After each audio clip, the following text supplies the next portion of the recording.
The denial and minimization of woke tropes is interesting. It's as though people want to say that, oh no, like wokeness has not invaded pop culture, movies, TV, and books. That's just your fragility. And it's kind of a gaslight of saying basically, well, this is just the reality and the absolute truth, this ideology. And if you see it a lot in art, that's because that's your problem, so to speak. But, and what I noticed with the Barbie discourse was I completely love the Barbie movie, so my usual interest in analyzing woke tropes, for me, that turned them on their head. So to me, that was success, because it was a very moderate, centrist movie in that it was showing the limited belief of always having this kind of woke tropes, men are useless, patriarchal lecture. And it was showing how getting into that is not storytelling and not ideal. And so it's not ideal, like the feminist utopia idea is just that, it's an idea.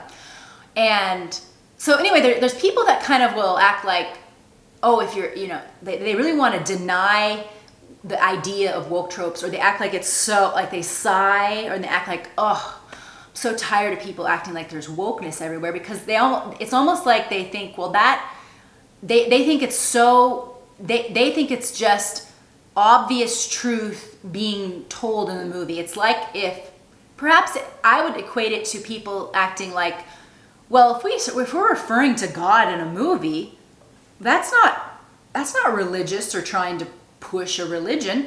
That's just the truth, because God exists. That's kind of how I view people that act like, well, of course there was a mention of how men are useless and how racism is everywhere, and a lecture about what we need to do with how we need to support trans people in their journey, because those are just undisputable facts. And it's like, no, those are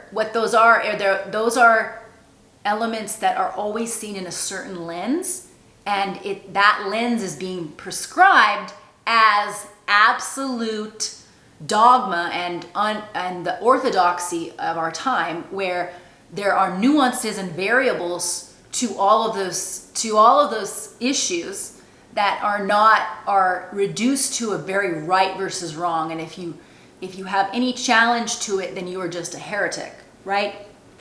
So the denial of woke tropes, to me, is somebody that it's its own gaslight, and it's minimizing. It's an attempt to minimize what people are recognizing and turning it into, well, that's your problem. It's not that there's the thing about woke tropes is it's not that some of them are problematic, the favorite word. A lot of woke tropes are successful, and indeed, because they're a response to another orthodoxy, they're just swinging the pendulum the opposite way in order to be subversive. But now, in time, they are no longer subversive, they become the trope. That's just the nature of all kinds. We kind of recycle through themes and tropes, and then they become cliches. Like the very first time that somebody used a cliche like you can lead a horse to water but you can't teach them to drink, that was a great analogy and way of saying something, but now it is a cliche. But that's not even really an example of a cliche, because that's kind of more an aphorism. But the point is when people have a need to minimize that there are woke tropes, I always think that's interesting, because for me as a writer, I can feel the need. I can feel the influence of the kind of moral orthodoxy, and when I write, it's like if I don't adhere to certain things, I have a feeling of knowing that this is wrong, because it's there's this idea of having, and I think these ideas actually, I think having the trans character, having like token characters just implanted, and then you're not able to make them, you have to kind of write them as saints. You can't write them as a dimensional being. Like, you can't have a manipulative trans character, or that would be transphobic. So that's why it's important to talk about woke tropes, because there's an element of extreme ideology and actually sanctifying certain protected groups. Because, of course, yes, like in the past, they've been demonized and they've been reduced to caricature, but it's still just as reductive to put them on a pedestal and as a saint and to not humanize. Like, it's still dehumanizing to make a character beyond reproach. So that's why I think woke tropes are important to talk about, because when we have these certain tropes like men are useless and trans people are saints beyond reproach, and racism is always the underlying issue between any fight or interaction if there's two different races fighting. These are assumptions that are based on they're assumptions based on assumptions of an ideology. They're not based on, there are so many factors that can be at play in these situations, and it's reductive to reduce everything to these particular social justice warrior kinds of woke ideals. So that's why the minimization of woke tropes is why woke tropes has to exist. I think it's fun to analyze.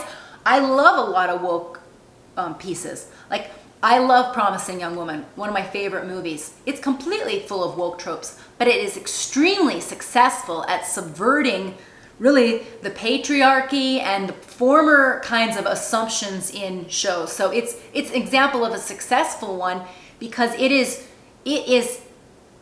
showing also how that woman who is having that spite, she is coming at it from a vengeful place. So it's actually being very true to, like, it's acknowledging the harm in her getting caught in that resentment and revenge, because it's ruined her life. She was a promising young med student, but the assumptions of that toxic masculinity culture where boys will be boys and they really play out, and they successfully demonstrate the harms in how rape culture plays out and is enabled by different women, different beliefs, different assumptions.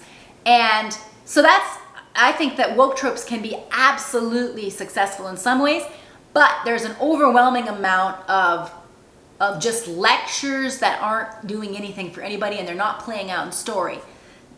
So woke tropes, again, to minimize them and to deny them it's just its own gaslight. And this channel is about analyzing them so that we can better get to what's really true and what's more entertaining and fun in art, rather than being reduced to a dogma that can be so limiting and can really make our art stale. So I think that the minimization is, I think it's like, I understand that you don't want to admit that some art, like, you want to act like it's all perfect, but you're doing that because you're actually afraid of having the moral police come out, and you want to be safe. You want to feel safe that you're with the moral mob. But being with the moral mob isn't being an artist. So being an artist is always being the provocateur, the person that observes culture and calls out from an individualistic, completely bold, and just seeing things beyond the dogma. That's what art is. So it's important to make our art the best it can be by realizing when it has succumbed to dogma, succumbed to beliefs don't have us, but we have beliefs, but they have us. When they have us, art gets stale. So just a little talk about woke tropes and the importance of how they do exist and how it's fun to analyze them, and we don't have to get caught in even just this gaslight of saying that they're not that bad. They're not that bad. That's just objective reality. Okay, that is That's why we have to talk about it, is this constant obsession with making reality be one way.